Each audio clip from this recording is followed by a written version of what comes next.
Hi everyone, my name is Eugene Brennan and I'm a lecturer at the University of London Institute in Paris. I'm really pleased to welcome you for this first talk in a series of seminars we're running on critical theory in times of crisis. Today's speaker is Alberto Toscano, who'll be giving a talk entitled Fascist Times. So before I introduce and hand you over to Alberto, I'm just going to say a few words about the series and the kind of thinking behind it.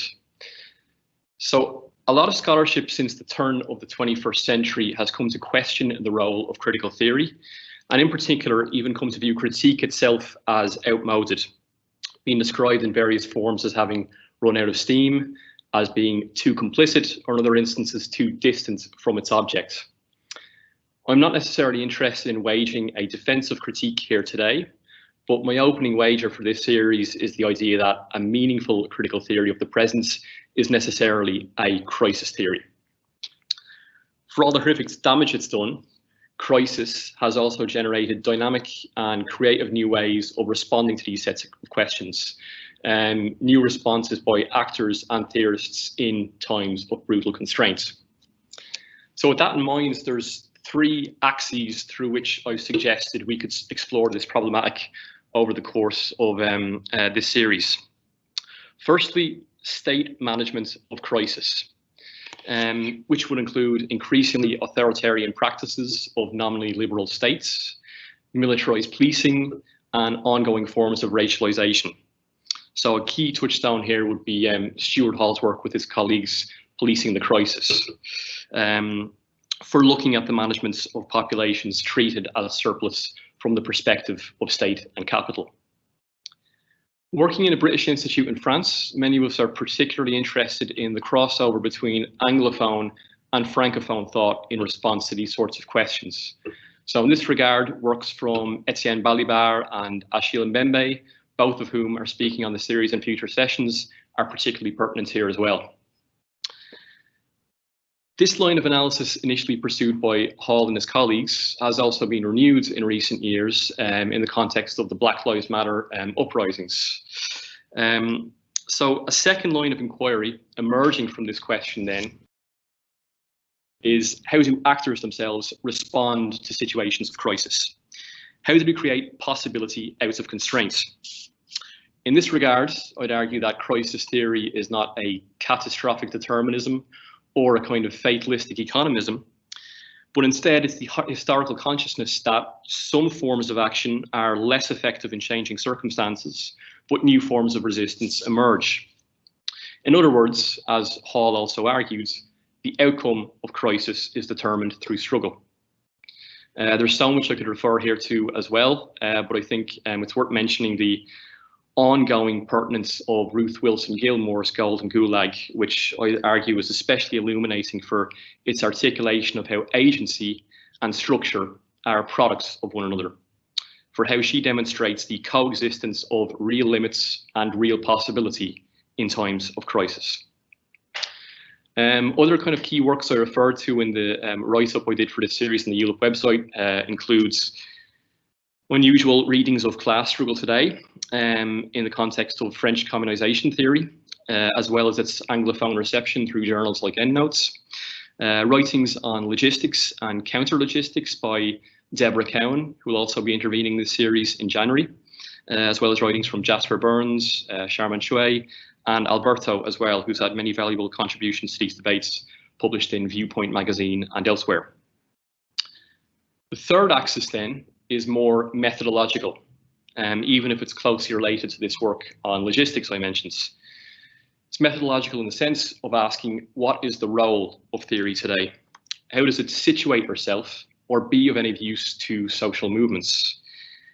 In particular, there's a lot of ongoing work around temporality, around the idea that theory presents itself as an act of periodization.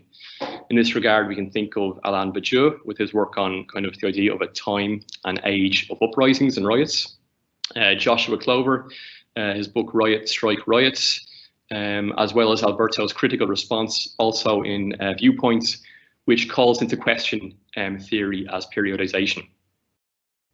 I think particularly relevant for what Alberto is going to talk about today is his essay on the historical materialism website, Notes on Late Fascism, which, among many things, really gives a kind of illuminating insight into the limits of our typical historical analogies in times of crisis. So these are some of the ways I've suggested thinking about crisis theory today, not to mention the kind of ongoing instantiations of crisis we're all living through, such as the global pandemic and the kind of spectre of climate disaster, which I'm sure will be evoked in various forms in future sessions.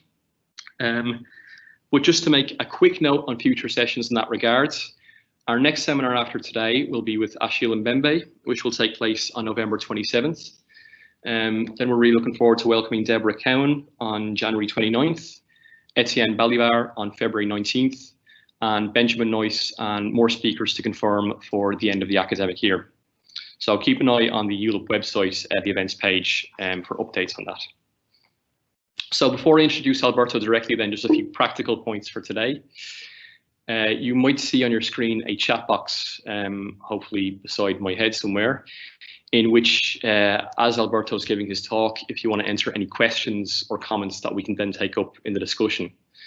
So I believe that Alberto is going to speak for about 40 minutes or so, and then we'll have a period of time, at least half an hour, possibly a bit more, for questions and discussion. So if you enter your questions into the chat box, don't hesitate as well to click like on other questions. I think there's a lot of people watching today, so we probably won't get to get through all the questions, but if you like those you want to get asked, it kind of filters out and raises them to the top. Okay, so I'm really pleased then to present today's speaker. Alberto Toscano is a reader in critical theory in the Department of Sociology and co-director of the Centre for Philosophy and Critical Theory at Goldsmiths, University of London. He's also visiting faculty at the School of Communications at Simon Fraser University from January 2021. Since 2004, he's been a member of the editorial boards for the journal Historical Materialism, and he's series editor of the Italian list for Siegel books. He's the author of The Theatre of Production, Fanaticism on the Uses of an Idea, and co-author with Jeff Kinkle of Cartographies of the Absolutes. Also a translator of Antonio Negri, Alain Badiou, Franco Fortini, Fiorio Gessi, and others. Toscano has published widely on critical theory, philosophy, politics, and aesthetics. So I'm really delighted to hand you over to Alberto. Okay, well, thank you very much, Eugene, for the very kind introduction, as well as the framing of the seminar, which I think chimes with a lot of the themes that hopefully will emerge from my talk. This is a somewhat peculiar setup in which to present what are really working hypotheses or a kind of work in progress, not just because of the absence of the now so-called face-to-face experience, but because in fact I can't even tell the names or see who's participating in this event at all from my interface. So it's a very monadic experience. At present, I'm only speaking to Eugene, so he represents all of you, whoever all of you might be. So it's that's where we're at. In any case, yeah, thank you very much, and I'm also glad to be in such great company in terms of the whole series of these seminars. So what I'd like to present today are really some working hypotheses on the role of time in thinking about fascism today. And as working hypotheses, they're not really yet threaded through into a structured thesis, so to speak, but hopefully the internal organization of these thoughts will be evident as we move along. And I really do hope, to develop some of this in conversation, however mediated, with the audience today. So the first thing I'll briefly consider, which is in a sense the negative or critical frame, some of which has been alluded to by Eugene already, is the temporal cast of fascism's place in our current historical imagination. And specifically what I want to briefly address is the way in which the theoretical, but also I suppose the public, even the journalistic, increasingly present journalistic discussion of fascism today is captured and framed by the mode of analogy. In the case of fascism, probably more by analogy than by periodization, though periodization is also arguably at stake.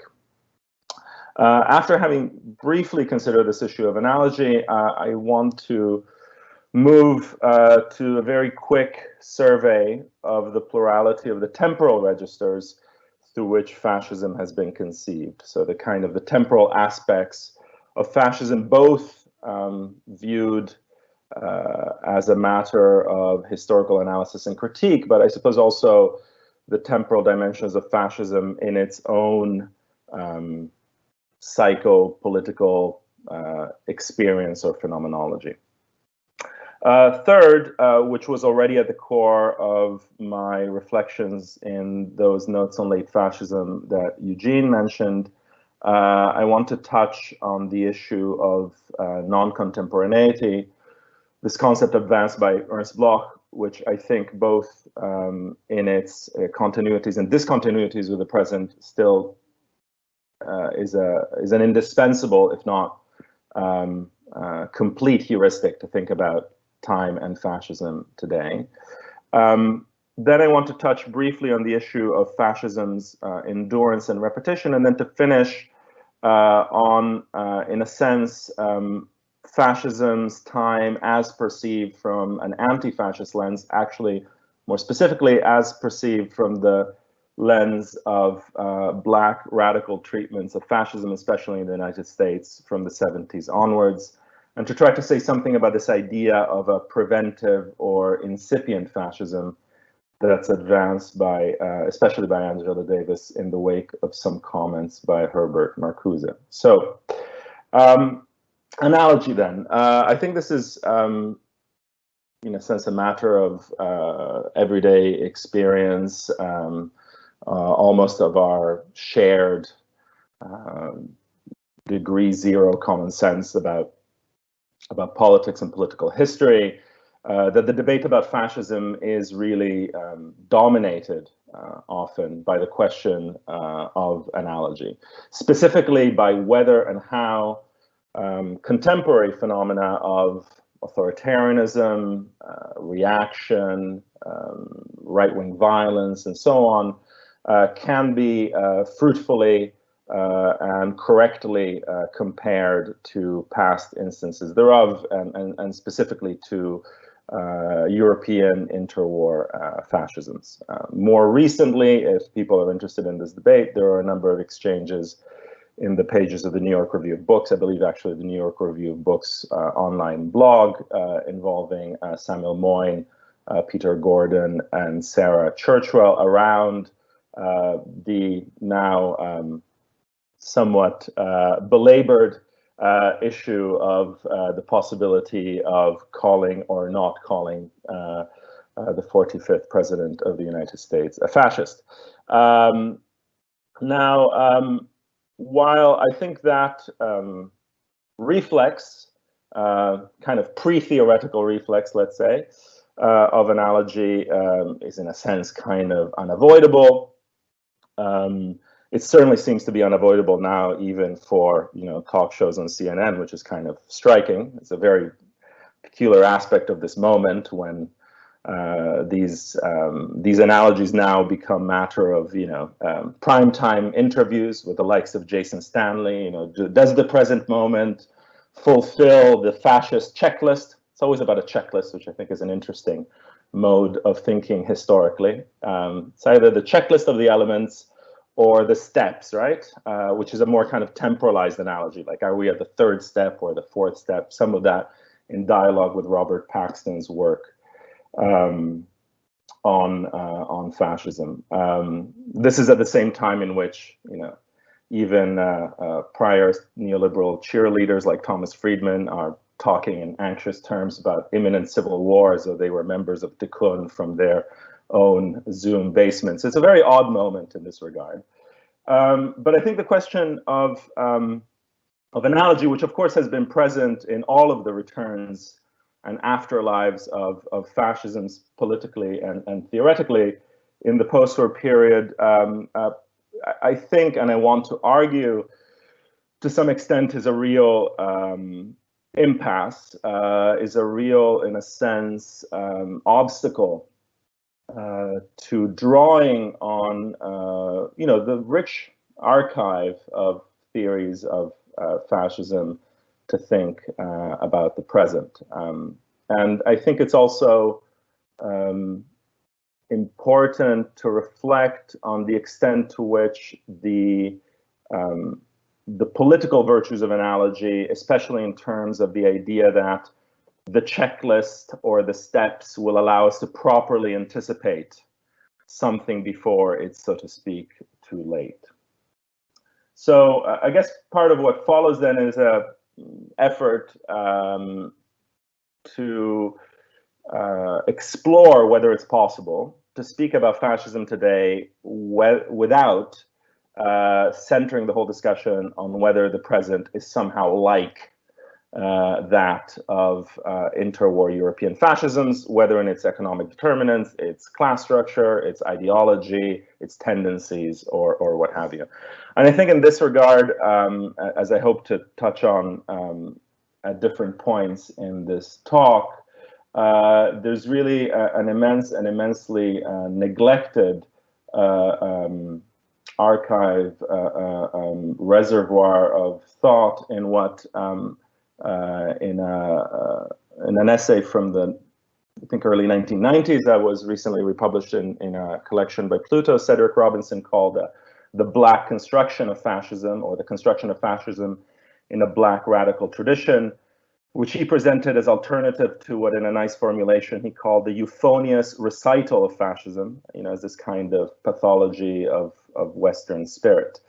Now, I think one of the interesting things that happens if we look at the tradition or the instances of Black radical thinking about fascism is its dislocation of an analogy that depends on the uniqueness and singularity of the interwar European moment by, on the one hand, thinking of, so to speak, fascism before fascism.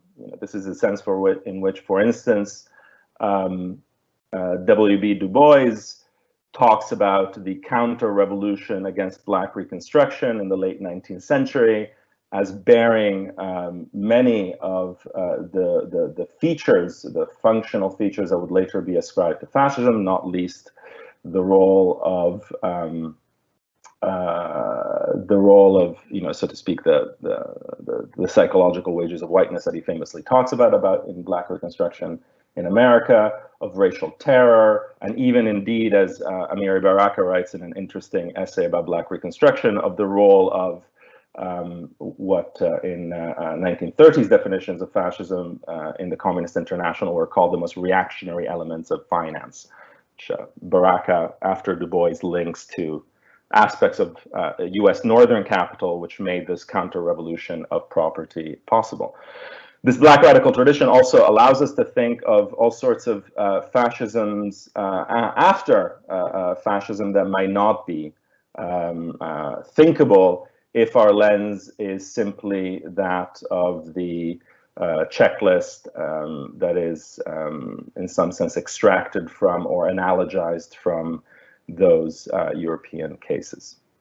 So that's, in a sense, the premise, but I think it's important just to put that forward, because I think the reflex is so overwhelming for all of us that somehow even the possibility of having a conversation or theoretical elaboration of fascism without centering it on analogy is an open question, right? Not least because, of course, as many will argue, then, well, why use this term, which is, of course, singularized, especially by its naming, its so to speak, invention in the 1920s. So, what then about these issues if we turn to the question of time and temporality? So, I think one initial way of approaching this, initial kind of heuristic, would be to distinguish, to my mind, at least three different levels at which the question of temporality is at stake in discussions of fascism. And I'd like to call these the time for fascism, the time of fascism, and the time in fascism. So what is a time for fascism? This, by this I mean, in a sense, the, so to speak, objective or the socioeconomic moment of fascism. Its conjuncture, its occasion, its opportunity. So classically, and this obviously relates to the theme of this seminar, that moment is the moment of crisis. Crisis, of course, which can be understood in different modalities and indeed different temporalities. Political crisis, an economic crisis, now indeed an epidemiological crisis that is in curious rhythmic articulation with the political and economic ones. And also, of course, that time for fascism may be the time of its response to another temporality, that is to say, the eruption or the advancement of a revolutionary temporality, which, of course, in classical theories of fascism is at the center of its problematic. How to kill this other time, this other time that seems to be being introduced into the present. And the time for fascism, and again, I think this probably we tend to maybe underestimate this, is of course also not just in interwar fascism, but you could say even if we want to treat the reimposition of white racial terror after slavery in the US as an instance thereof, even in that case, it's a time after war. It's a time after wartime, which is, of course, a deeply profound determinant psychologically, socially of fascisms as they've been known in many different locales. So this is, in a sense, again, this kind of first element that I would call the time for fascism. The second, which in a way is the focus of what has been a very significant turn in the study of fascism the last, 20 or 30 years, with a kind of attention to the cultural, experiential forms of fascism as lived, of course, again, especially in Europe, is the time of fascism as the kind of subjective time of fascism, as its own ideas, its own myths, its own phenomenologies of time. And here there's a rich and richly contradictory panoply of temporal terms, right? Or temporal experiences, representations, myths that combine obsessions with nostalgia, with desires for acceleration, myths of rebirth with desires for conservation, and all sorts of peculiar ways of combining, I guess, the time, we could say somewhat facetiously, the time of the D, as in decline, decadence, degradation, destitution, everything that in the rhetoric of fascism is what calls for the fascist solution or resolution, with the time of the rebirth, of the revenge, of revanchism, and indeed of reaction against revolution, imminent, imagined, or already occurred. In a very striking text from the 1930s, Henri Lefebvre, in a book from 1936 called Nationalism Against the Nations, Le Nationalisme contre les Nations, deals with this issue around the specific temporality in which fascists conceive the nation form. And I think Lefebvre rightly notes that though seemingly conservative or backward-looking or nostalgic, actually it is a condition of possibility for fascism to say that in a sense the nation does not yet exist. So there is a fascist not yet, a profound dynamic futural dimension. And this is, of course, for Lefebvre is also what gives, at least at the temporal level, fascism its purificationist and indeed exterminationist, and of course he's writing in 36, so the imagination hasn't, alas, gone that far, also its genocidal dimension. Why? Because for the nation to be made, the nation has to be purged. The nation has to be, all of the obstacles to this nation that is in potentiality have to be removed. And this, of course, leads to also the thanatological, let's say, the death-oriented dimension of fascism. Its development as a kind of desire for timelessness, in a sense, a desire for death, as a religio mortis, as what Deleuze and Guattari call the line of abolition, right? So this kind of dynamic of purification is also a dynamic with a profoundly, at least in some of its forms, a profoundly thanatological kind of dimension. Now, it's around this cluster of notions that are part of the time of fascism, so to speak, of its temporal imaginaries and its temporal ideologies, that a lot of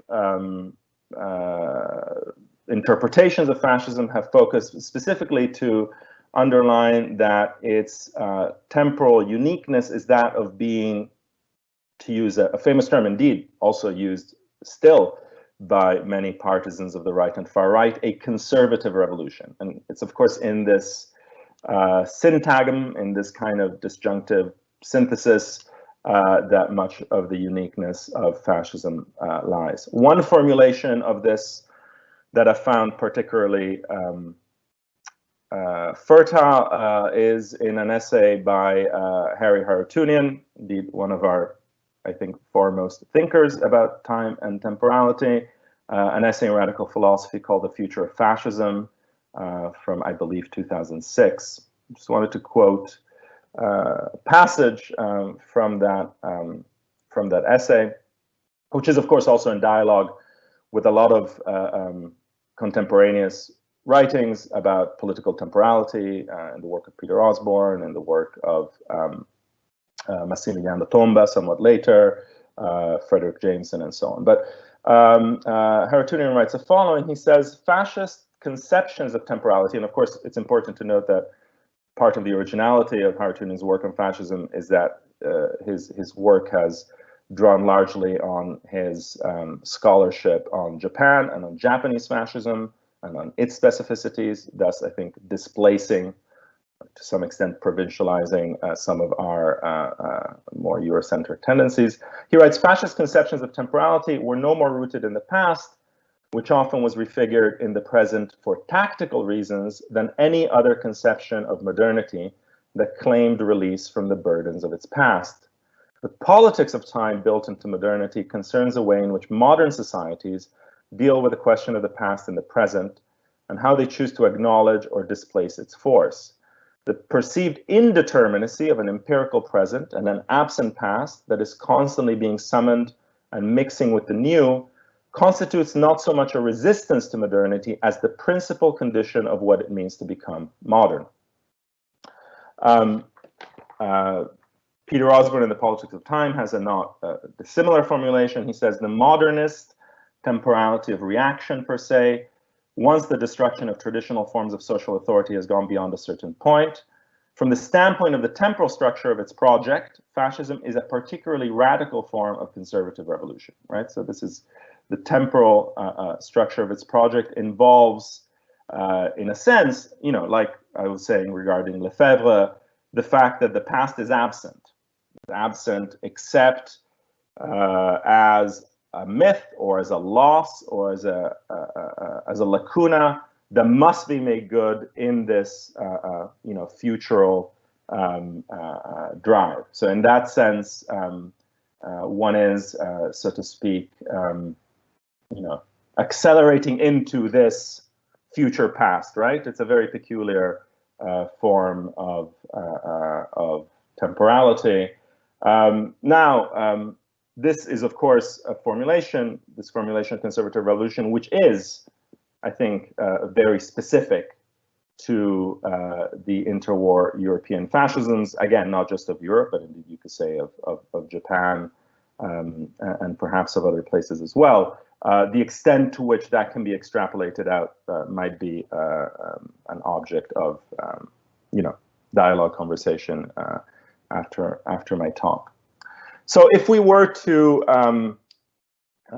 sort of compress a lot of this discussion, and before I do that, actually, so we have the time for fascism, the time of fascism, and then I guess we could say there is also a third, the time in fascism. So what are the imminent temporal characteristics of fascism, not necessarily of its ideology or of its experience, but of how it unfolds? And here is where I then want to turn to the issue of non-contemporaneity that Bloch advances in a moment, where he shows how one of the unique features of fascism is its intense comfort, so to speak, and manipulation, mobilization, animation of unevenness, and of a kind of temporal pluralism or even relativism.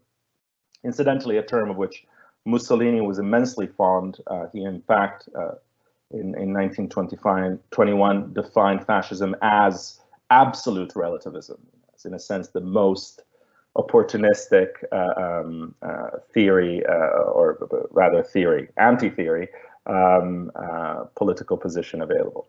Now, so if we try to bring together these dimensions, so the time for fascism, the moment of crisis, the time of fascism, its temporal myths and ideologies, and the time in fascism, its own temporal structure, we could say in a really compressed form the following. Emerging or intervening in a conjuncture of crisis, which is also perceived as a political interregnum, and a consequence of the unevenness that accompanies capital accumulation and its social forms and formations. Fascism mobilizes non-contemporaneity at the level of identities, experiences, fantasies, etc., around a nostalgic project, which is also a futural project of regeneration, palingenesis, rebirth, grounded in a view of the present as a decadence, a decay, a degradation, and which is consequent upon some kind of defeat. Fascism speaks to a plurality of times, which correlates to the plurality of its audiences. This is something that I think Nikos Poulantzas grasped rather brilliantly in an essay from the 70s called The Popular Impact of Fascism. Fascism is, in a sense, not a unified ideology precisely because of its logically contradictory but politically immensely powerful ways of synthesizing incompatible class and social audiences and in a sense constituencies. This also is reflected in the plurality of its times, right? In a sense, there's a different temporal register for the different militants, for the different followers, for the different levels of fascism. And all of these contradictions, and in a sense, you could argue this is the element that, at least in some of the interwar fascism, leads to this kind of line of abolition or acceleration, etc., were resolved in this flight forward into, at times a kind of millenarianly conceived antagonism, or indeed, the other side is that fascism could be open to a kind of deceleration. Let's say the Spanish case might be one to consider, into a durable form of or relatively durable form, 40 years of hyper-reactionary conservatism which only episodically mobilizes the energies of conservative revolution. So I want to now focus a little bit on this matter of non-contemporaneity. The Brazilian critical theorist Roberto Schwartz, I think, has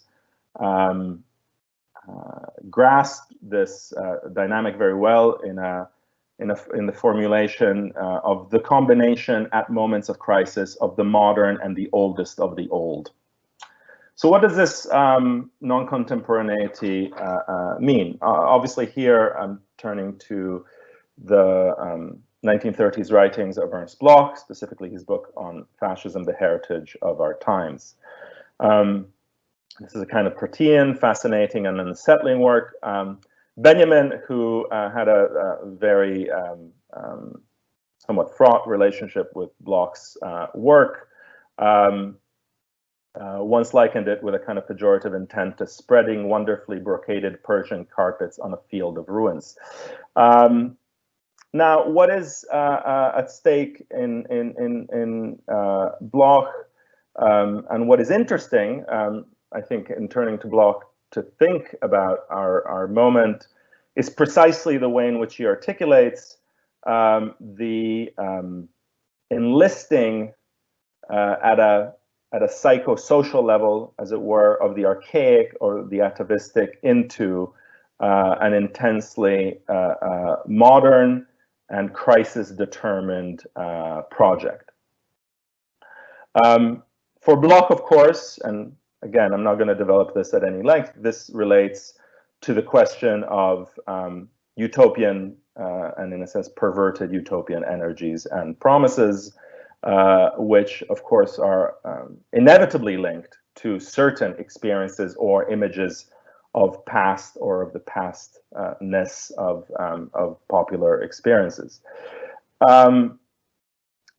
Now, just to get a sense of the situation in which Bloch was writing, a lot of this has to do for him about the non-contemporaneity specific to those classes, to those groups most powerfully interpolated by Nazism, namely that old hobby horse of Marxist analysis of fascism, the petty bourgeoisie, or the salaried rather than waged masses of which Krakauer spoke. He writes the following in The Heritage of Our Times, and I just want to read this because it sort of gives a sense also of the poetics, the critical poetics of non-contemporaneity. He says, the infringement of interest slavery is believed in by these, so to speak, salaried masses, as if this were the economy of 1500. Superstructures that seem long overturned right themselves again and stand still in today's world as whole medieval city scenes. Here is a tavern of the Nordic blood, there the castle of the Hitler Duke, yonder the church of the German Reich, an earth church in which even the city people can feel themselves to be fruits of the German earth and honor the earth as something holy, as the confessio of German heroes in German history. Peasants, writes Bloch, sometimes still believe in witches and exorcists, but not nearly as frequently and as strongly as a large class of urbanites believe in ghostly Jews and the new Baldur. I guess we could wonder here, what is the non-contemporaneity of, QAnon and the like, and we might go into that later. It both compares and doesn't, obviously, to this. The peasants, he continues, sometimes still read the so-called 6 and 7 books of Moses, a sensational tract about diseases of animals and the forces of the secrets of nature. But half the middle class believes in the elders of Zion, in Jewish snares and the omnipresence of Freemason symbols, and in the galvanic powers of German blood in the German land. Now, what's significant in Bloch's analytic is this idea, and this is where he both incorporates and tries to stretch the temporal cast of Marxist analysis and Marxist politics, is the idea that the world in which fascism has emerged is a world that at the level of its class structure, its social structure, but also, so to speak, its psychosocial structure is both synchronous and non-synchronous, both contemporaneous and non-contemporaneous. In a sense, the time of society is a time that is articulated and synchronized by capital, by the capital relation. You could say, though this is not the nature of Bloch's Marxism, by the value form. But this synchronization is only experientially translated, so to speak, by the industrial capitalist classes and the industrial working class. These are, so to speak, the synchronous classes, the synchronous groups in a synchronous conflict. But what's striking in Bloch's analysis is, of course, the decisive, this is in a sense the determining conflict, right? But the decisive dimension, ideologically, socially, and so on, of the crisis of the 30s is that of what he calls, in a striking formulation, non-synchronous people. So it's interesting to think non-synchronous people as a sort of peculiar correlate within the supposedly advanced industrial countries of that much debated and, in a sense, pejorative Eurocentric formulations of peoples without a history, right? Like the Engels, which of course was a statement not about non-Europeans, it was a statement about the smaller European countries, so to speak, peoples without a history. So these are not, these are non-synchronous people. So the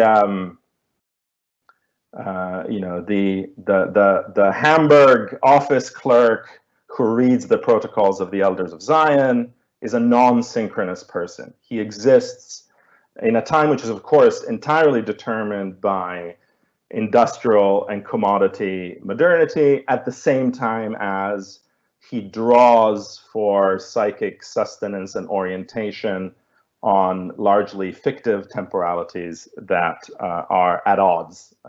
But at odds with this, but can, of course, be very functional to certain projects of capital, of course, right? In a wonderful formulation that captures this, Bloch says, and he says, in a sense, this is a problem of communist strategy, right? Like communists just don't have a strategy on the scene of fantasy or the scene of time, right? While capitalists do, and the strategies are following, as he puts it, the monopoly capitalist upper class utilizes Gothic dreams against proletarian realities, which I think is an absolutely wonderful formulation. Utilizes Gothic dreams against proletarian realities. And as he further argues, he says, not the theory of the National Socialists is serious, but its energy is. The fanatic religious impact, which does not just come from despair and ignorance, but rather from the uniquely stirring power of belief. And it's this particular deflected utopianism or perverted utopianism, which is at the heart of something which, of course, is central to other critical theory takes from the time and after on fascism, which is what Bloch calls fascism's swindle of fulfillment. Again, another nice turn of phrase. Now, it's interesting to think about this question of non-contemporaneity in the present, because in a sense, it's, as I tried to argue in that late fascism piece, it's beset by a pretty enormous dialectical irony. If we think of fascist, fascoid, fascistic, fascistizing tendencies in the present, finding expression in the phenomenon of Trump, but also in Bolsonaro and in a whole number of movements, alas, crisscrossing the planet. Various revanchist, national, xenophobic projects across the West and elsewhere. The curious aspect of these, and I think this is especially true for the, it's North Atlantic variants, is they are in many ways nostalgias for synchronicity. They are, or at least they manifest You know, like, and I think this is in a sense the virtue of reading the present with Bloch is not, again, it's analogy, but it's kind of curious dislocation, syncopation, to use the more temporal term, perhaps. So it's not archaic pasts or invented traditions that are at stake here, but the nostalgia for the image of a moment, especially that of the post-war affluence of the so-called temps glorieux, the 45 to 68 or whatever, often for a racialized and gendered image of the socially recognized, patriotic, industrial suburban worker, let's say, that is mobilizing much of this imaginary. So in a kind of détournement of Bloch's terms, we could say that this is a nostalgia for the synchronous, for the contemporary. If this dubious notion of postmodern fascism has a content, I think this might be it, in a sense, right? Like the temporal contradictions of modernity, say the temporal contradictions that Bloch draws on in this idea of the non-synchronous people. Our non-synchronicity is of a very different sort, and it is in many ways overdetermined by the desire for a return, a re-territorialization onto an imagined post-war period.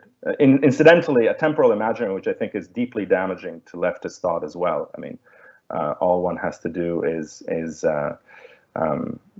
see, for instance, popular products like what is it? Like Michael Moore's Capitalism: A Love Story, or whatever. You know, these views of some kind of imaginary post-war abundance, with, of course, all of the caveats about who enjoyed it and how and when and with what levels of deep social misery. I think that to me is very striking, and I think necessary in order to think about this present moment. And it's a widespread predicament. I mean, I remember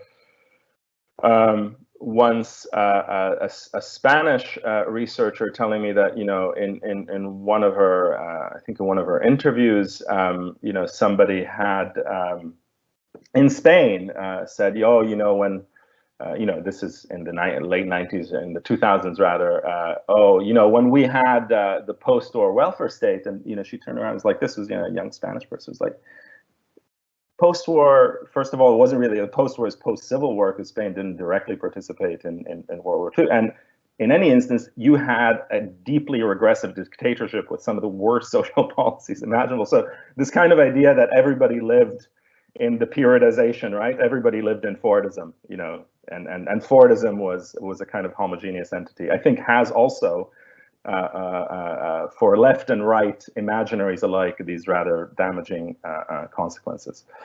So this is a context in which the authorized emblem of a post-utopian, depoliticized post-war industrial modernity, the industrial worker citizen and their nuclear family and their automobile regime of accumulation or whatever, now reappears more in fantasy than in fact. Its awful allegory being, those photo shoots from the early bits of the Trump presidency of him surrounded by these coal workers or whatever, in the guise of the importantly framed a question of the forgotten, the forgotten people, right? So if anything was more like indicative of the idea that non-synchronicity is this nostalgia for an imagined synchronicity of the past, I think this is it. So now I wanted to just move to the last two questions in my paper. The first is that of fascism understood as endurance, endurance or repetition, and the last, this question of incipient or preventive fascism. I take Harutyunyan's essay, The Future of Fascism, in a sense as my guide here. He identifies two levels at which we can think of fascism as a matter of endurance and repetition, rather than it is this kind of singular phenomenon that then gets analogized backwards and forwards, right? Incidentally, the essay is a review essay, right, of texts by Paxton and Michael Mann, and I think perhaps Roger Griffin. What are these two dimensions? Well, one is, so to speak, one that has to do with the logic of capital, which most accounts of fascism scant, and the second one has to do, in a sense, with the history of capitalism.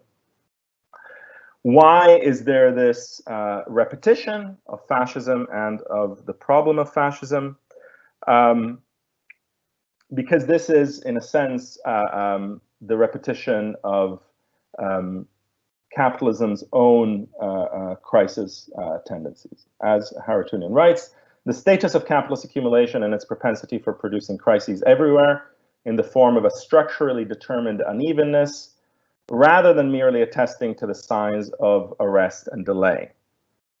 As he also notes, this is a repetition inscribed in the history of capitalism's relationship to liberalism, and in the history of the repeated inabilities to resolve the contradictions of this kind of commodity society. At the same time, though, and this is in a way the aspect that I'm a bit more taken by this moment, Harutunian also notes that the endurance or repetition of fascism has to be understood through the lens of a non-European experience of fascism. And here, of course, his reference is specifically to Aimé Césair's seminal discourse on colonialism. As he writes, criticizing Michael Mann's book, Fascists, he writes, Mann's injunction to take fascism seriously because it might return means only that it might come back again in Europe. For writers of Césair's generation and after, who always took it seriously, fascism was always returning. That's, in a sense, the formulation. And was always returning even before, you could say, there was a European fascism that called itself thus, in a sense. I think here, if we attend to the long history of Black radical thinking about fascism and anti-fascist resistance to what I earlier mentioned, Cedric Robinson had called the Black construction of fascism, alternative to what he termed the historical manufacture of fascism as a negation of Western Geist. So I think that's the nice formulation.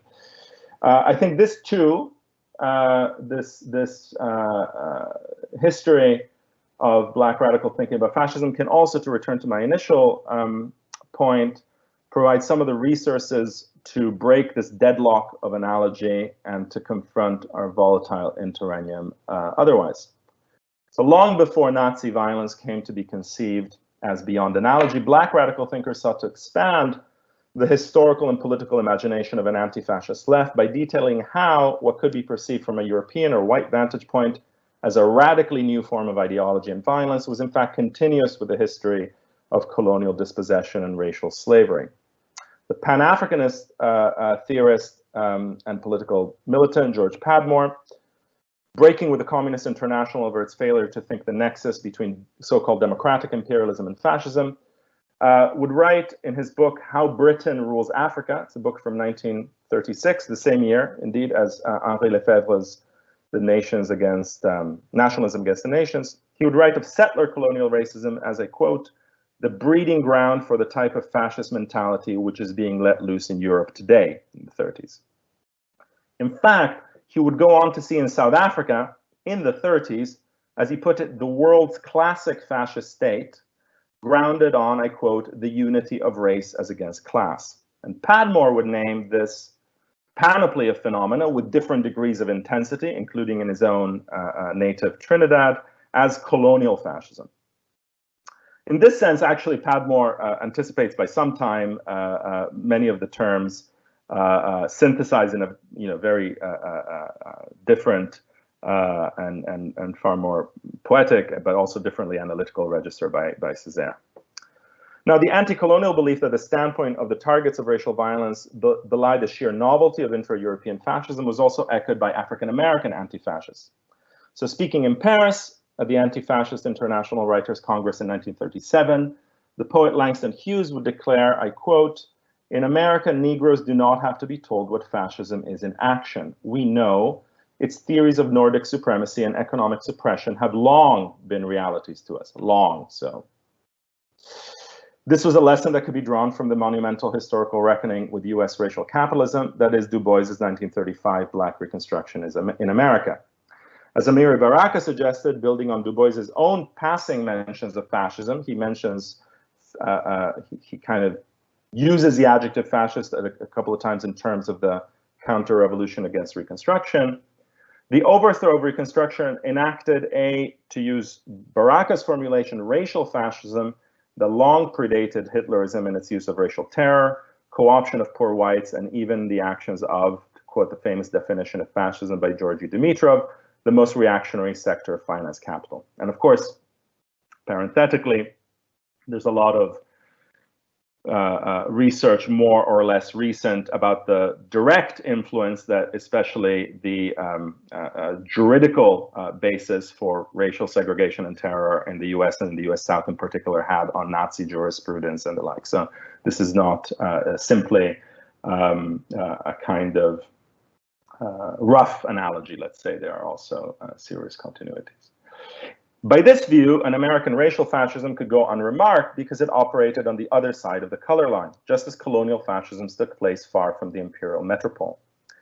As Bill Mullen and Christopher Viles have suggested in their vital US anti-fascism reader, I quote, "For people of color at various historical moments, the experience of racialization within a liberal democracy could have the valence of fascism. That is to say, while a fascist state and a white supremacist democracy have very different mechanisms of power, the experience of racialized rightlessness within a liberal democracy can make the distinction between it and fascism murky at the level of lived experience. For those racially cast outside of liberal democracy's system of rights, the word fascism does not always conjure up a distant and alien social order." Or, as the French writer Jean Genet observed on the 1st of May 1970 at a rally in New Haven for the liberation of Black Panther Party chairman Bobby Seale, I quote, "Another thing worries me, fascism. We often hear the Black Panthers Party speak of fascism, and whites have difficulty accepting the word. That's because whites have to make a great effort of imagination to understand that blacks live under the unoppressive fascist regime." End of quote. Now I want to move kind of fairly direct segue here to my last section about this notion of incipient fascism, or about the temporality of fascism as perceived through an anti-fascist lens. In Angela Davis's writing of the time, I mean concurrent with those statements by Genet, this question of fascism is, of course, perceived. This is indeed in her prison writings from a very unique angle, albeit one that obviously has numerous continuities with the theorist I just mentioned. For Davis, fascism in the US took what was best defined as a preventive and incipient form. Now, this terminology, preventive and incipient, though interestingly enough can be found in some other authors even in the 50s, including the US Trotskyist James Cannon, who uses it in a different vein. The terminology was adapted from Herbert Marcuse. Marcuse remarked in an interview from 1970, I quote, "In the last 10 to 20 years, we've experienced a preventative counter-revolution to defend us against a feared revolution, which, however, has not taken place and doesn't stand on the agenda at the moment." Only the horizon of a preventative fascism could really speak to the specificity, according to Marcuse, of the United States, outside of any static analogies with the rise of European fascism, which of course Marcuse had experienced and written about already in the 30s firsthand. Some of the elements of his analysis still resonate, most disturbingly in terms of the case of Breonna Taylor, his mention of no-knock warrants already in the 1970s. He says, again, this is in an interview with Hans Magnus Enzensberger from the journal Kurzbuch in 1970. You can find it now in one of the volumes of Marcuse's collected writings, the one on the New Left. He says, "The question is whether fascism is taking over in the United States.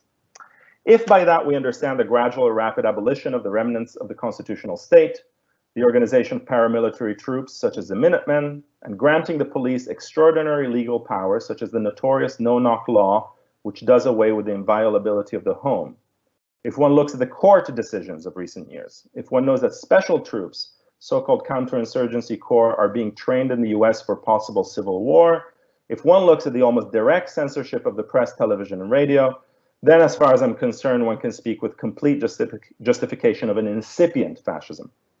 American fascism will probably be the first which comes to power by democratic means and with democratic support. Speaking of checklists, aside from censorship, I think most, or aside from even that, I guess we could argue in terms of various forms of whistleblowing and the like. But if we want to go for a checklist, that's not necessarily an inappropriate one to look like. Now, Davis developed the Mercury thesis that, as she put it, fascism is the preventive counter-revolution to the socialist transformation of society. Incidentally, a thesis that had already been made even by Karl Polanyi in the 1930s, to specify the transformation from the vantage point of, to specify that transformation from the vantage point of the lived experience of racialized communities in the US, where the most threatening feature of Black revolutionary politics for the state takes the guise not so much of the armed struggle imagined by George Jackson, for instance, but of the survival programs, those enclaves of autonomous social reproduction practiced by the Panthers and more broadly within Black and racialized communities at the time. Now, what can be gleaned from Davis's account is the differential visibility and experience of both fascism and democracy. In this regard, it can help to attune us to the ways in which race and gender, alongside and through class, can also determine the modality in which fascisms are lived. There's a kind of everyday fascism, so to speak, that can shape the interaction of people of color with the state, and which, while acting as a repressive infrastructure of a liberal democracy still steeped in legacies of white supremacy, also signals the possibility or tendency to generalize this incipient fascism to the population at large. As Davis put it at the time, fascism, she said, is, this is in the book If They Come in the Morning, is primarily restricted to the use of the law enforcement, judicial, penal apparatus to arrest the overt and latent revolutionary trends among nationally oppressed people. Tomorrow, it may attack the working class en masse and eventually even moderate Democrats. But the latter, alas, we could say, are unlikely fully to perceive this phenomenon, both because of the manufactured invisibility of its site, especially the carceral space, and the dilated character of its unfolding, its time. This is not the fascism of a coup or of a takeover. That's also in the nature of its incipience, right? It's a kind of, it's incipient also in the sense that it's in a sense surreptitious, and perhaps it's also a form to adopt a formulation from a different context of a kind of slow violence. Davis herself calls it a protracted social process, right? So not a instantly installed new form of government. Now, we might ask, just to conclude, we might ask, in transposing some of these discussions to the present, what is this incipient fascism, or this late incipient fascism trying to prevent? And I kind of just wanted to end just on a very, very brief reflection on that. Now, if, as Marcuse said, the 1970s, or at least suggested, differed from the interwar period's extremely concrete, in fact, already realized threat of socialist or communist revolution, in the 70s, Marcuse says, well, this is not yet quite on the agenda. We could say that the situation is even more distant from an immediate, revolutionary horizon in the present. So the very nature, which in many ways determines, both in terms of the time of, in and for fascism, fascisms at different points, its nature as a counter revolution of some sort, right? Whether it's preventative or after the fact, that is also at times stretched in a way almost beyond recognition. And here is another, I think, instance in which the superstructure sometimes seems to overwhelm the base, so to speak. As though forces and fantasies once functional to the reproduction of dominant class and racial order have now attained a kind of autonomy. No imminent threat to the reproduction of capitalism is on the horizon, notwithstanding, important insurgencies and definitely a very marked ideological shift in terms of what is deemed desirable or possible in a situation of chronic emergency. So the contemporary fascist trends, I think, manifest a very strange spectacle also in temporal terms of what, in a variation on Davis and Marcuse, we could call not preventive counter-revolution, but a kind of preventive counter-reform. One that is parasitic, among other things, on resuscitating the racialized anti-communism of a previous era. Now weaponizing it, for instance, against improbable targets like Kamala Harris, all of a sudden transformed into, like Joe Biden, into some sort of anarcho-communist insurgent. I mean, this of course was also already happening. Everybody remembers those, or probably forgets maybe now, those, pins with, Obama and hammers and sickles circulated amongst the far right in the United States. While treating any mildly progressive policy as a harbinger of the imminent abolition of all things American. Particularly telling here is, of course, the now extremely mobilizing notion of the abolition of the suburbs, which is in many ways a wonderful slogan, but not exactly a policy plank of the US Democratic Party, I imagine. Now, drawing on the rich archive of Black radical theories of fascism, we can both reflect on the nature both at the political economic level, and I guess also at the kind of psychosocial one, of this moment of preventive counter-reform, which I think we can join with this nostalgia for synchronicity as one of the peculiar characters of fascistic trends in the present. But we can also, I think, in terms of the endurance, start to see the present in a much longer historical arc, one marked by the periodic recurrence of racial fascism as a mode of reaction to any instance or any tendency towards what Du Bois once called abolition democracy, whether against the first Reconstruction, the second Reconstruction, or what some have begun in wake of the George Floyd rebellion to identify as the third. So I'll stop there. Hopefully these working hypotheses, so to speak, were not entirely disorderly, and I look forward to your questions, though I can't see any of you in any way, shape, or form.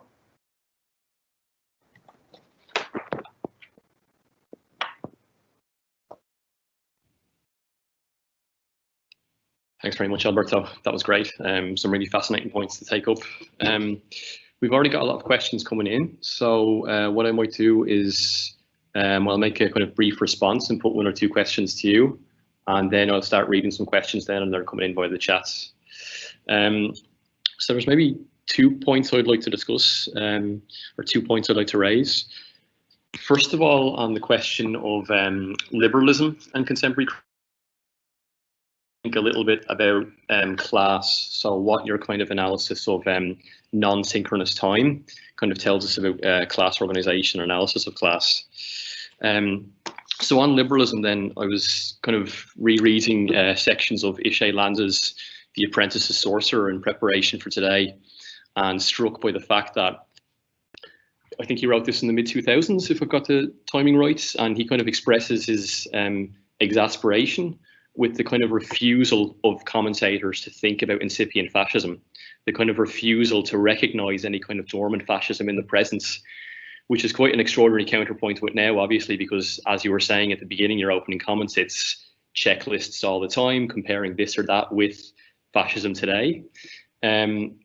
So, I mean, to relate that to liberalism today, I'm wondering if kind of fascism is an expression of contemporary crisis born out of the impossibility of liberalism, or the fact that we've got liberals without liberalism, liberals incapable of delivering on kind of liberal ideals, if you like, as testaments to the kind of short-lived love affair with Macron and Trudeau that kind of very quickly fizzled out from the centrist press.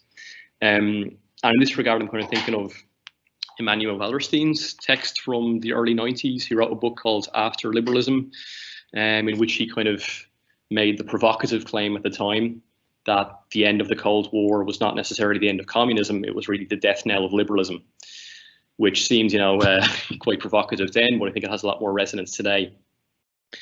However, I think there's also a kind of problem with this argument in the sense that both actually existing liberalism and political liberalism never really delivered on these kind of promises of moderate kind of democracy that we speak about in theory. One of the things that Landa talks about in his book is how even mainstream political philosophy, liberal political philosophy, was always explicit about the fact that they were ready to sacrifice democratic institutions in order to safeguard bourgeois interests and capital. And I think that was borne out by kind of actually existing liberalism as well. So that maybe problematizes this thesis of the specificity of now as a symptom of the failure of liberalism. But I think, as you've been suggesting by your talk, the Black radical tradition gives us a kind of maybe indications of how to work our way out of that a little bit, or think through that problematic. You mentioned Cedric Robinson's text on this, like the Black radical theorists' response to fascism, and how, I think, I'm not sure if it's the same text, but he takes up this kind of dialogue with Hayden White, and how for there's a question of historiography, basically how liberal historiography is about really not about understanding the past, but about hierarchy and prioritizing certain kinds of fascism, as well, the kind of provincializing aspects you've been referring to as well. So that first point's not really a question, it's a long comment, so I don't know if you want to take up anything on that. And then just because I want to leave the space then for everyone else to kind of have their questions, I'd just like to pose kind of a few comments and questions about class coming out of your analysis as well. And this is kind of, it was implicit in what you were saying today, but more explicit in the piece Notes on Late Fascism from 2017, because one of the kind of really satisfying things at the time about reading was how you kind of demolished this thesis of a white working class, sort of the kind of what you call the kind of sociologically spectral figure of the white working class that the left had become, very casual about using, and which really played very much into kind of fantasies being propagated by the right. But what I want to ask is, do your conclusions not challenge sociology?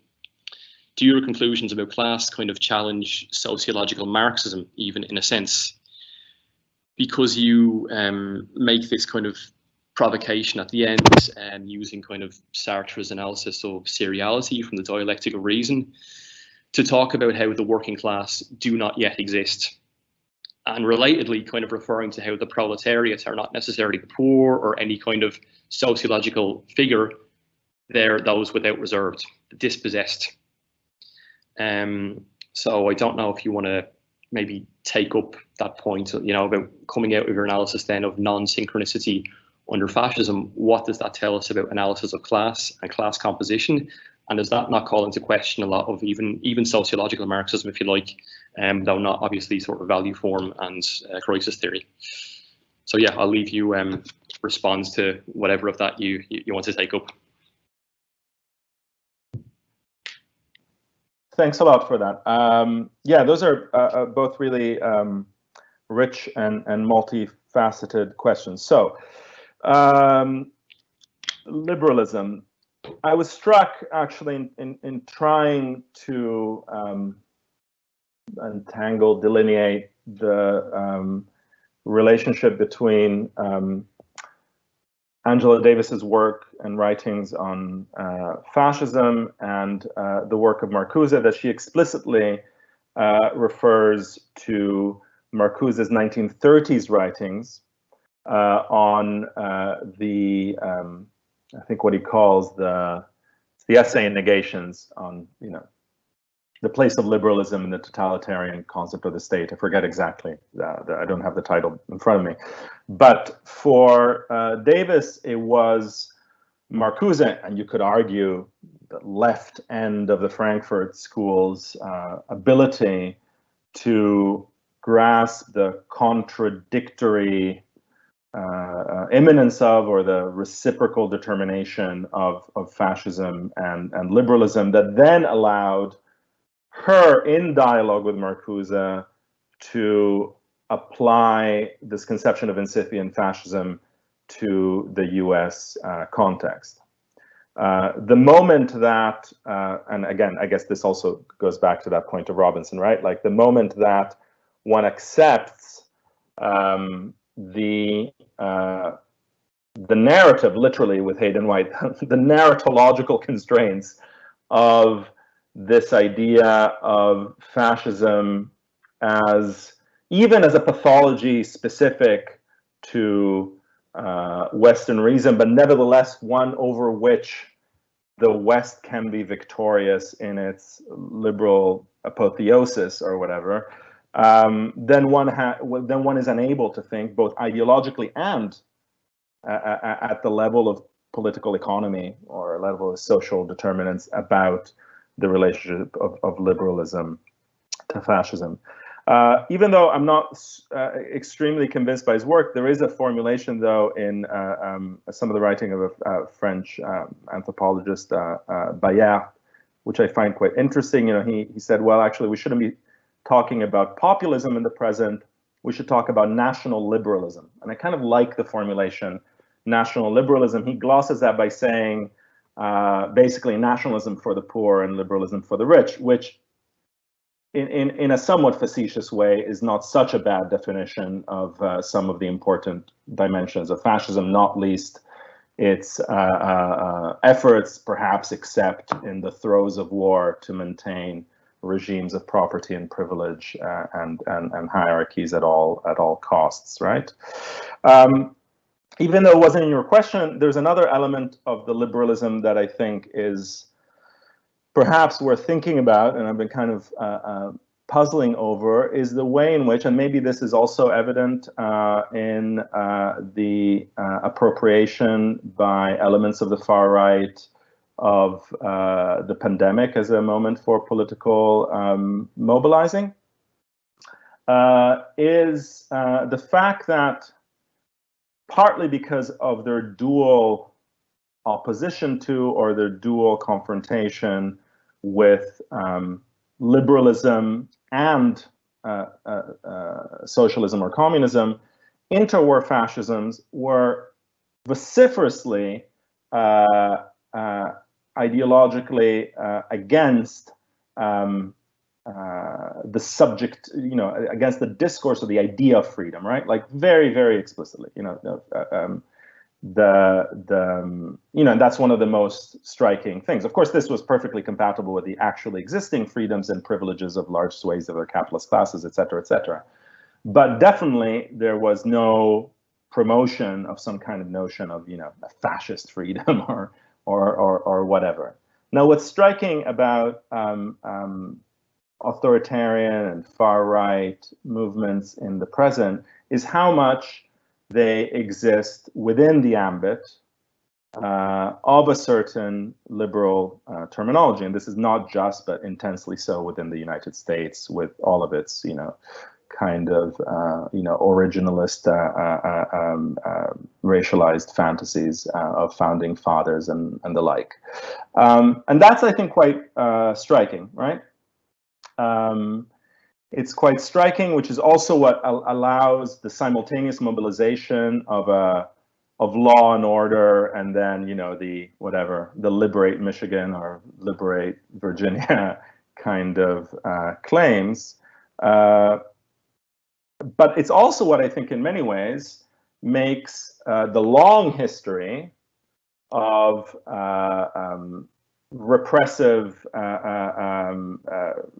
racialized or racist liberalisms as you know, as the longer history within which elements of interwar European fascisms developed, so important to think through. I mean, in a sense, you know, this is very clear in terms of reading Baraka's take on Du Bois, right? Like, that racial fascism did have freedom as its slogan. Freedom of the slavers, or freedom of the whites, or and still is present in the whole states' rights sort of obsessive discourse in the U.S. So to that extent, if we see it at the kind of ideological level, if a repudiation of freedom and individualism, as it was in the 30s, is a conditio sine qua non of fascism, then we fail all the checklists, because virulent contemporary authoritarianism still operate partly through a neoliberal market access and partly through this kind of terminal liberal ideology with a very extremely contradictory but nevertheless very formative, right, idea that this is all about freedom. So the second point about class, yes. Well, I guess it's an issue of what one understands by sociology, right? There's a kind of line by Debord somewhere where he says, all categories in sociology are false unless they're used aggressively, or something along those lines, which I think is probably true. When I wrote that piece, it was in the wake of enormous hair-pulling frustration at the way in which, especially not so much around the Trump election, but around the Brexit referendum, a number of Marxist theorists who should have really known better decided to deploy class analysis as based on income bracket statistics using what are basically kind of marketing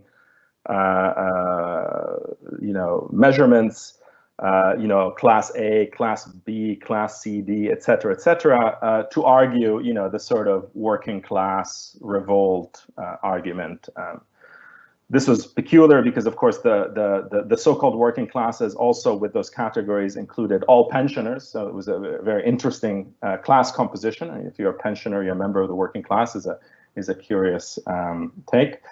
So in any case, that was the reason. And in some sense, I thought stressing both the political composition of class, without which there is nothing, from an emancipatory or Marxist or whatever standpoint, there's nothing, the idea that there is per se a virtual political character to the simple fact of waged manufacturing work, I think is delusional and actually bears very little resemblance to anything that I would recognize as Marxism. So I think that was the point of trying to both emphasize that issue of what Michael Denning in a great essay has called the problem of wageless life, or being without reserves, etc. On the other hand, this question of seriality, and that was ultimately the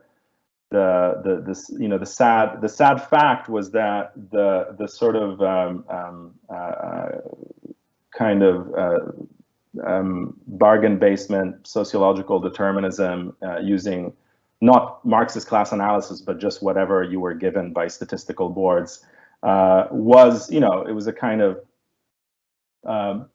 politics of identity despite itself, right? As though this social location was itself the harbinger of a kind of political position. And last, I just wanted to say I would recommend on this question for everyone to read the David Roediger's latest book, which just came out, The Sinking Middle Class, which is a great genealogy of the way in which this discourse of the left behind has developed, including in terms of the political party strategies of 1990s Labor and U.S. Democrat Party.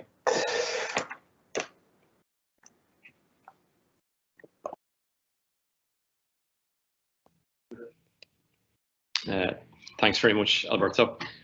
That was really interesting. There's so much I'd like to respond, but we've got a lot of questions coming in, as you might be able to see. So I might start putting a few of them to you, if that's okay. For some reason I can't. Oh, can I? Oh, there is a Q&A. Oh, now I can see the Q&A. Great. Okay. Brilliant. Thanks. So I'm going to go to maybe the first question from. I'll go to Evan Calder Williams. who has a question related to Harry Harutunian and to liberalism as well. So I might, if you can see that it's kind of halfway down, and I'll read maybe the comments and put those questions to you. Is that okay? Sure. Okay, so Evan says, thanks for the talk. Following on from your discussion of Harry Harutunian, I want to ask a question about fascist temporality and archaism linked to Tosaka Jun, a brilliant thinker important to Harry's writings. One of Tosaka's key points is the deep link between liberalism and fascism, specifically in terms of what he speaks of as cultural liberalism, i.e. the promise of a private realm of religious and subjective freedom that plays a crucial role in dissolving the bonds of traditional society. However, Jun argues that fundamental as cultural liberalism is, it can't negate the contradictions and crises of the market society it plays a role in shaping and forming. In this way, its failures end up prepping the ground for a particularly strong return of archaism that transposes individual freedom into a register of national cultural freedom and recovered destiny, and hence into full fascist ideology and temporalities. My question is, what are the relations you see between late fascism and the current crisis of liberalism, which kind of echoes my points? If Tosaka's approach offers something vital to help us think through the archaic nostalgia in the specific context of Japan in the first half of the century, is there still a salient and determined relation between the failed promises of liberal market society and the imaginary you're identifying via block, that of current nostalgia for post-war capitalism and supposed synchrony? Or would a shift towards focus on incipient fascism, as seen from the Black radical tradition, move us fundamentally away from the persistence of this logic of recursion? So I'll leave that with you for a moment, Alberto, if you want to take up any of those points from Evan.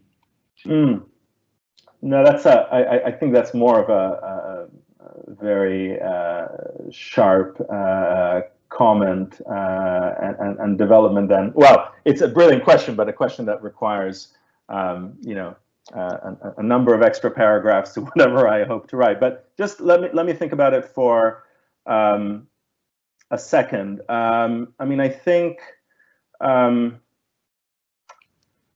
I guess I suppose one would need to think through in order to properly deal with this. So I'm just going to answer what I think might be necessary in order to answer the question one day. So I think in order to answer this, I suppose one would need to also think through the temporalities and periodizations of that liberalism itself. And also its very differential character, right? In different contexts. I'm not sure there is one liberalism. I mean, I know it's something that, especially in a Marxist register, one is often tempted to engage in. So the idea that we have a kind of coherent body, but I wonder, right? Like the liberalism of Italy's 1920s and of Germany's 1930s, or of the US in the 1880s, or of now, are very different beasts. So I think a lot of this depends, of course, on the non-contemporaneity, you could argue, between liberal ideology or kind of liberal discursive horizon and liberalism, if we understand it as an organizing logic or legitimatory logic of capitalist, accumulation, so to speak. And I think that's what kind of makes it tricky. I suppose the one of the differences of the angle taken by those Black radical analyses of fascism, both in the US and in the colonial context, is the fact that they're analyses made from a perspective, from a position of those who were not interpolated by liberalism, right? Or those who were only very partially and only very belatedly interpolated by liberalism, or who were interpolated as colonial elites and then suddenly realized they weren't really interpolated by it once they arrived in France or the United Kingdom or what have you. So I think that's part of the, that's part of the logic. And I think it's somewhat of a different I wonder if it's somewhat of a different issue in the present when the promise or the strength, let's say, of kind of cultural liberalism as a proposal is so evacuated, right? Like where on one level, I mean, that's the ambiguity, right? Like on one level, everyone, including much of the self-defined far left, I think still lives in a kind of ultimately liberal common sense, and yet liberalism as an actual political position seems massively unconvincing to large swathes of the population, right? So I think that's also the very contradictory situation in which we find ourselves. I think maybe Toscano's analysis is in a way more akin to the one that was being made at the time, say, by Marcuse, right? And perhaps also because of the potential parallels between the social formations in Germany and Japan and the role that liberalism had there as a kind of modernizing project, right? As a kind of project of how a country becomes fully synchronous with itself and with the world market. And I think now, instead, in a moment when that synchrony is in the past, like we used to be synchronous, I think it's a very different, it's a very different dynamic with very different pathologies and reactions, perhaps. But yes, it's I'll definitely have to spend more time with Harry and Toscano to think through this properly. Thanks. I might take up a few questions related to the problematic of the non-synchronous and to block as well. Some of your comments on that. Dimitri Kutuza says, "Thank you, Alberto, for putting this careful analysis together.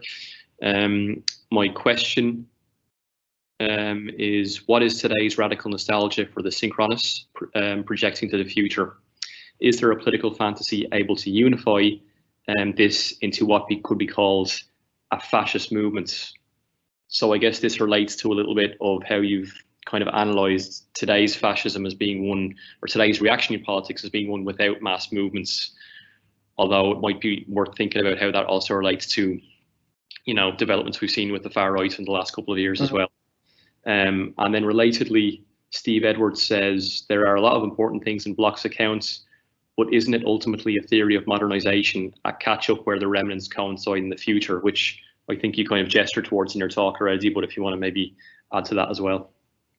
Yeah, well, thanks, and hello, Invisible Steve and Invisible Demetra, as well as Invisible Evan, and so on. This is an uncanny experience of the present. Yeah, I suppose, I mean, the movement question is okay. The movement question is a very tricky one. I mean, I don't want to say, because it's patently obvious. I don't want to say that there are no. I mean, if only there were no fascist movements or forms of collective organizing in the present, we'd be in much happier times. So it's not that I suppose what I meant when I wrote that late fascism piece about the fascism without movement is that the historical conditions, including what I mentioned before, the conditions of revolutionary politics, of a mass, in a sense, kind of militarization of the population, or not. Don't kind of obtain in the present. Now, this is a very, this is a tricky question, because even if we look at the historiography of fascism, even though, of course, whether it's Leni Riefenstahl films or reading analyses like Arendt's Origins of Totalitarianism, the question of mass movement or Rosenberg's very important analysis leads to, the question of movement looms very large. At the same time, of course, this was very much compatible or congruent with analyses such as, I think, most strikingly Adorno, who I mentioned in that late fascism piece, that actually fascism was in many ways a deeply atomizing, individualizing, and serial form, right? So it combines also the kind of mimicry and confrontation with communist mass mobilization. I mean, after all, like, you know, the KPD was marching around in uniforms. You know, I'm not saying that as a slight. It's just a fact. You know that the left had its own forms of collective, you know, militias and the like, and that was the context, right? So we shouldn't treat this as a kind of unique thing about those fascist movements. So. You know, and then of course we have all of the sort of bewildering dimensions in which technological mediation has shifted what it is to be a movement or what it is to organize. So I'm not, I mean, in terms of Dimitro's question, I think, is there political fantasy that can unify? I mean, I think these fantasies or these slogans are both somewhat, you know, kind of precarious and temporary to one extent. I actually don't, you know, in a sense, I don't think that the forceful psychic energies mobilized in the interwar period, for instance, are what we're confronting, and that partly relates to Steve's question, right? Like the contradictions and the crises of this modernization are different than a moment in which this is a sense of this is a sense of something that's lost or past, or something that's behind us, the synchrony, the abundance, or what have you. I think that's a very different context, as is the very fact that, you know, none of the energies around military defeat and so on and so forth are really available in the present.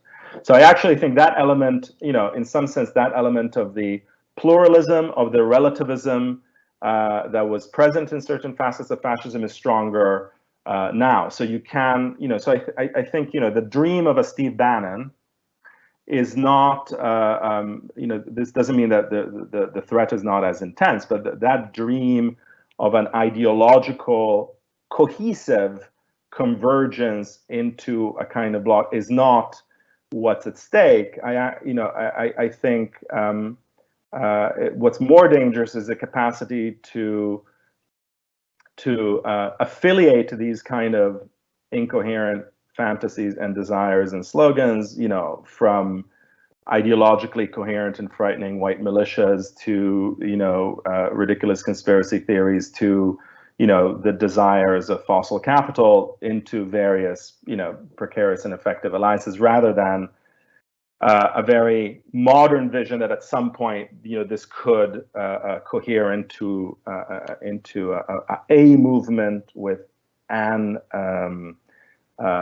you know, with an ideology. So in some sense, I mean, don't know if this is, you know, I mean, in some sense, I think that the state of permanently incipient fascism is frightening enough, right? It's not, but that's why I don't actually, that's what I don't, I think thinking in the stages is like the stages checklist is misleading, because I actually think, you know, so some of that checklist thinking is saying, so now we see that, you know, Trump is attacking the press, therefore, you know, we are in stage 3, which is a bit like when this happened. And I actually think the problem with that is the analogies are so poor that it makes you, like, that if you think through it seriously, then in a way, you feel like the menace is less present, right?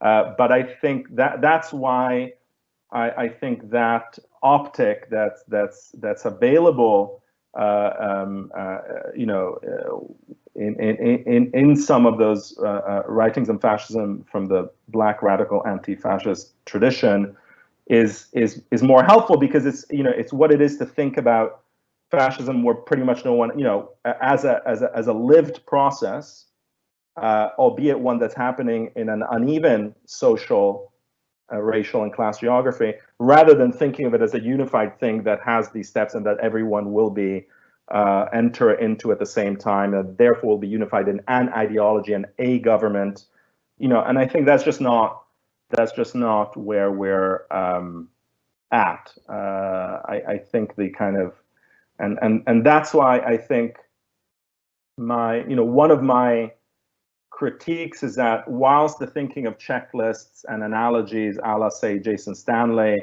to just take the more present person in these CNN or Democracy Now! Or wherever discussions of fascism take place, to my mind, that's problematic, because in one way, like seriously running through the analogy makes you think that you're not really in a kind of politically that risky situation, because I actually don't. I think those analogies are forced, right, to some extent.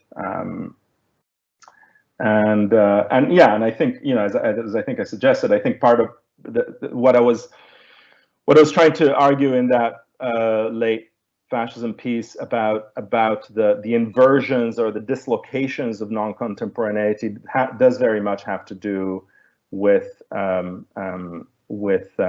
Steve's point. That is to say that rather than the shearing pressures, material and psychosocial of modernization, I think it's in many ways the retrospective glance at failed, fictive, incomplete modernizations that is, in a sense, our predicament, which makes for a very different kind of politics, and in many ways one which I think should be recognized. Though the far right always has its utopias, and increasingly weird ones, possibly.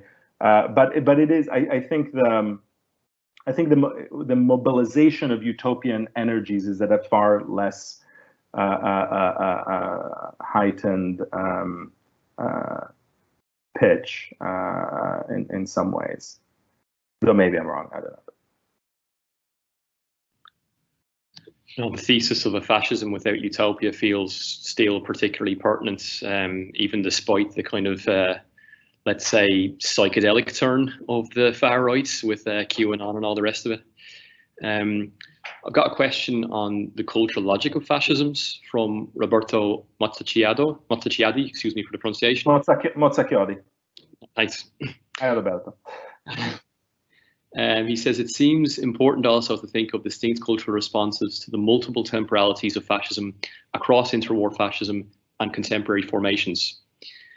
Do you see any usefulness in thinking of the ways that fascisms are paralleled by distinct legitimizing visual cultures, each with their own specific aesthetic strategies for reconciling distinct temporalities? I'm thinking of Maronetti's rather earnest and conservative affirmation of futurity, fused to that absent nation to come, as Lefebvre speaks of, and we may today look at the connection between far-right's online subcultures and the popularization of the meme format, which contains its own peculiar pose in response to the time of crisis, nihilistic ironic detachments, perhaps the return of the repressed of postmodernism. Another really great question, and I guess this is also the advantage of this format, because I can cut and paste these questions and keep them rather than have them vanishing into the time of the seminar. The visual or the rhetorical cultures are obviously also massively varied within the experience of historical European fascisms themselves. I mean, one of the interesting things, I suppose, about futurism, for instance, was its compromises, its residual character within the fascist moment, and in many ways, there's a lot of brilliant work thinking through this, what conservative revolution means, right, in terms of build form, in terms of art, and so on. It's striking, for instance, to follow within Italian fascism the completely shifting fortunes of nostalgia for Rome. I mean, some of the earlier formulations of of fascism are, in a way, following the more modernist angle, deeply destructive or iconoclastic. I mean, we take it for granted that, you know, the nostalgia for the Roman and the nostalgia for the neoclassical is completely imminent, right? To certainly Italian fashion. That's not exactly the case. There's certainly that kind of futurist moment, including Malinetti's rather wonderful demands for the abolition of pasta that made Italians slow and incapable of catching up with properly modern dynamism, but also against Rome, right? So instead so there are a lot of those kind of compromises, and there is a lot. I mean, especially in the writings and in the positions of Mussolini and fascists before they become a state, right? And before, especially, all of the more massive compromises with the church and the purging, as happens also with the Nazis, but in a different way, of the left wing, so to speak, of the fascist movement. You have a deeply irreverent, iconoclastic, and indeed kind of relativist, not to be totally facetious, but there is an element of Mussolini that's perfectly in keeping with contemporary online culture, so to speak, especially in the really explicit, and here the difference with Hitler and Nazism is almost total, with the explicit embracing of ideological incoherence. I mean, there's a wonderfully revealing text from 1921 on fascism. I think it's called Fascism and Relativism, that Mussolini, I think I mentioned, publishes in Popolo Italia, and he says, we'll be working class when it suits us, and aristocratic when it suits us, and et cetera, et cetera, et cetera. And the only thing, and that's where you have this kind of like metaphysics of the will. The only thing is the importance of the decision, the importance of our will, but actually the content is totally, like, completely arbitrary and opportunistic. And so in one sense, like, the attack that's always been made, and has been made by Marxists and other theorists forever, including myself, this is a contradictory, incoherent, blah blah blah ideology. It's like, yes, of course, that's the point. And so there's a profound and profoundly disturbing ironic dimension, I think, already built in at the source, which then gets in many ways set aside because irony is not exactly a brilliant principle for authoritarian government, though some people are trying. Still, I think that's kind of striking in that regard. I mean, with the issue of the memes and the far right and the like. I mean, obviously you have a level of horizontality, for want of a better term, a term that people on the left really love, but now has a much darker dimension. That is, that makes this that makes the relationship between the representational, or indeed even like moment of leadership, and the moment of ideology formation totally different. So what does it mean when you have a fascism that can be kind of crowdsourced, right? Like, there's no point. I mean, it's a much more economical thing, which is even visible in the case of Trump, right? Like, it's not like you need to incorporate some sort of massive cultural propaganda apparatus. I mean, you have the lone Steve Miller and writing these increasingly delirious, xenophobic, plagiarized, pastiched, and postmodern speeches, and starting out bizarre campaigns against critical race theory, which gives the uncanny experience of seeing Trump say the word theory, which in itself is already disturbing enough. But you don't need, like, right? You don't need the Ministry of Popular Culture. You don't need any of that, because and you don't need a formed, even like the lineaments of a formed ideology, because you can just rely on that. And I think that just makes for a very different, rather different context, right? Shall we say 2 more short questions to finish up? Sure, sure. Okay. So Gabriella, a PhD student, has a question.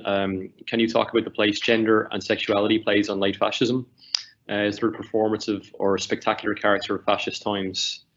I think that kind of resonates with what you've written about the kind of building on Adorno's comments on the brotherhoods of repressive equality, which he kind of resonates with kind of revenge for humiliation as well, and kind of male-oriented high school shootings or terrorist attacks that resonate with kind of fascist formations as well.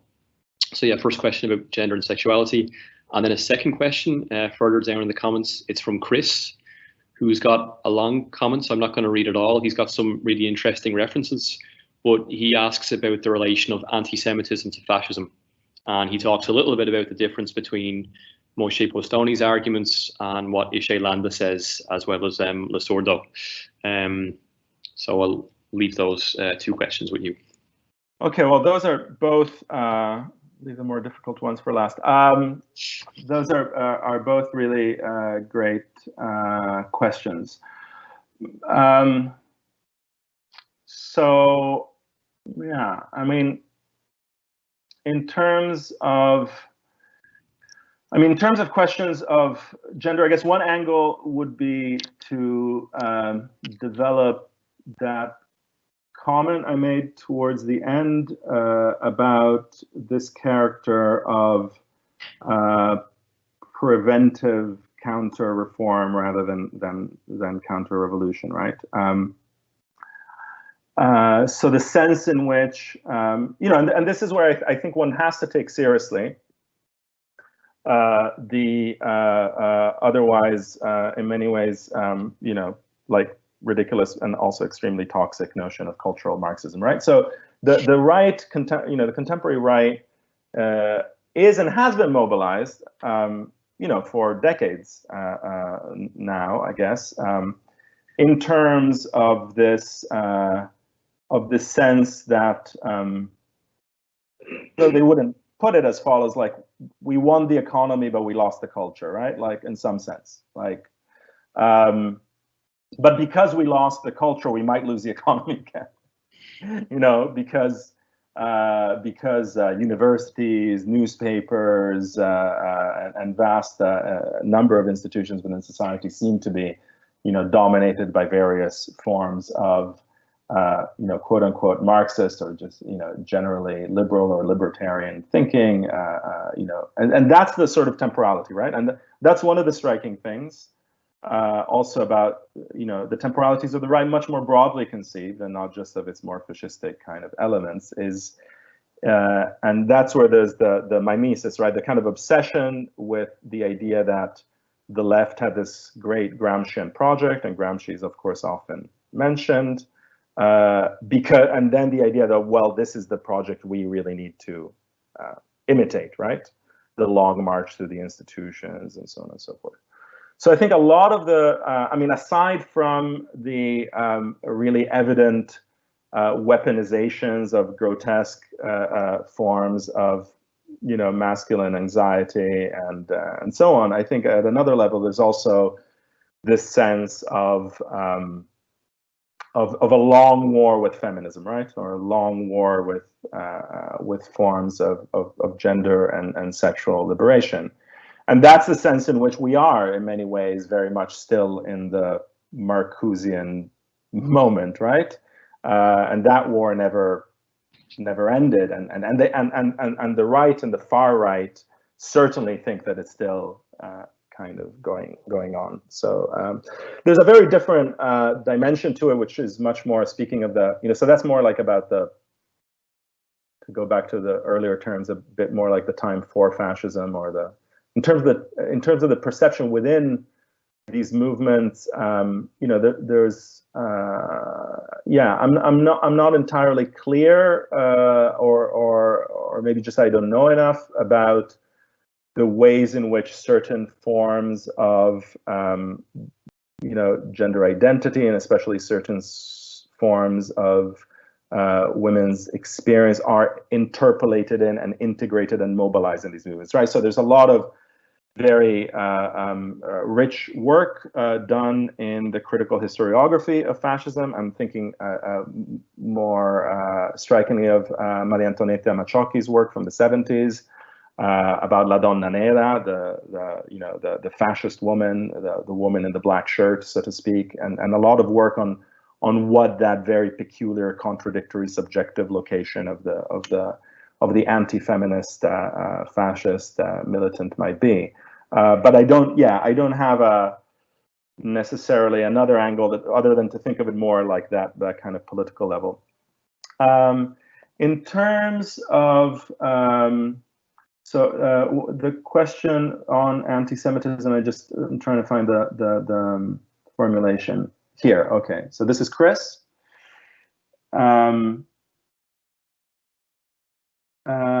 Yes. Okay. Well, I guess that follows in some sense quite smoothly, so to speak.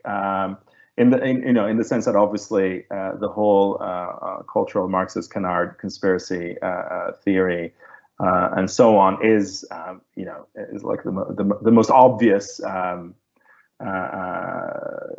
obvious continuation of precisely the anti-Semitic mode of thinking in terms of the specificity of a racism against, yes, the kind of all-powerful agent. And in fact, I guess there's also a further element. I mean, this is not just specific to anti-Semitism, but there's something specific about a fascist imaginary that requires also a differential racialization in its targets, which also includes the necessity to always remove agency from certain groups and ascribe hyper agency to others. And I think to some extent, whether it's a way of cloaking its own racism or because of that conspiratorial imaginary, the fact that, for instance, the contemporary far right finds it incredibly difficult to accept Black liberationist agency on its own right and always needs some sort of white agitator or perpetrator, I think is really striking. That the racialized imaginary involves also a constant treating of certain groups as just mobilized by or puppets of or whatever. In terms of that relationship that you find you mentioned in Postone and Landa, yeah, I think you're right that whole formulation of Judeo-Bolshevism is really striking, and that though there is definitely an important element of truth as to one of the imaginary resolutions of the contradictions of capitalism in anti-Semitic, Nazi, and fascist ideologies is, of course, this distinction between the productive and financial sort of dimensions, and that the reactionary anti-capitalism, though not always, but often with these anti-Semitic lineaments, is certainly present, still today. I mean, Bannon being a particularly perverse case in point of, financial operator turned, fan of, workers in the coal mine or what have you. But I think that's also a relationship that really needs to be, I think, kind of localized and historicized. What I'm skeptical about in some of the theories, including Postone's, is somehow treating this as almost like a transcendental determinant of capitalism as such. And I think that's just not effective, without even going into the ways that it's mobilized to demonize Palestinian resistance or whatever, which is a whole different kettle of fish.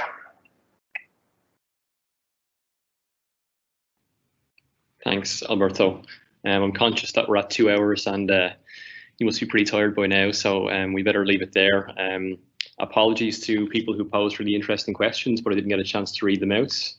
And can I just say thanks very much to Alberto for your time today, especially as it's very early where you are. And I hope that this platform was not too, its mediation was not too alienating or exhausting. It certainly felt energizing this end. Really appreciated the talk. So thanks very much, Alberto. I'll just conclude by saying that our next seminar is with Achille Mbembe at the end of November. There will be detailed website at the end of next week, so keep an eye on that and we'll share them in due time. Thanks again, everyone, for tuning in, and thanks very much, Alberto. Okay, thanks, everybody. Cheers.